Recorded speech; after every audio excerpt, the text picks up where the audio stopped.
சரியான பசி. அத்தை அத்தை, டைம் ஆச்சு, பசிக்குது, சாப்பாடு போட. என்ன யோசிச்சுட்டு இருக்க? ஓ, அத்தைன்னு சொல்லிட்டேன்னா அதான் வீட்டுல யாருமே இல்லையே, யாரும் கண்டுக்க மாட்டாங்க. வேணா அத்தை மேடம்னு வச்சுக்கலாம். சரி வா, சோத்த போடுவா. என்ன பாக்குற? மாறா, வீட்டுல என்ன நடந்துச்சுன்னு தெரியுமா உனக்கு? என்னாச்சு?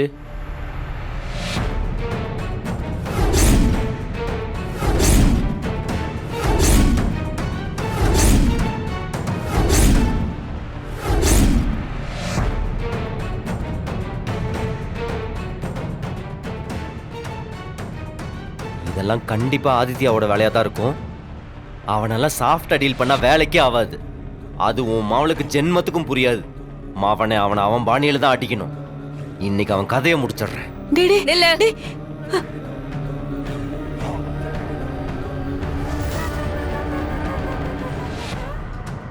எங்க போற? மேடம், தயவு செஞ்சு இதுல இருந்து விளைவிக்குங்க. எங்க போறேன்னு கேட்டேன். அந்த ஆதித்யா ஃப்ராடு பண்ணி உங்களை வீட்டில் உட்கார வச்சிட்டான்ல. என்ன மேஜிஸ்ட்ரேட் உனக்கு 20 நாள் டைம் கொடுத்துருக்காங்களா? அவனை இன்னைக்கு அட்டிக்கிற அட்டியில அவனே சரண்டர் ஆகி அவனோட தப்ப ஒத்துக்கல. என் பேர் மாறல. மரியாதையா உள்ள போ. உன்னோட நல்லதுக்காக தான் போய்கிட்டு இருக்கேன். பேசாம வழிய விடு. இப்ப நீ எதுவும் பண்ண வேண்டாம்.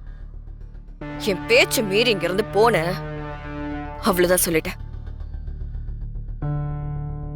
இந்த பாரு, இது ஏன் பிரச்சனை எனக்கு பாத்துக்க தெரியும்.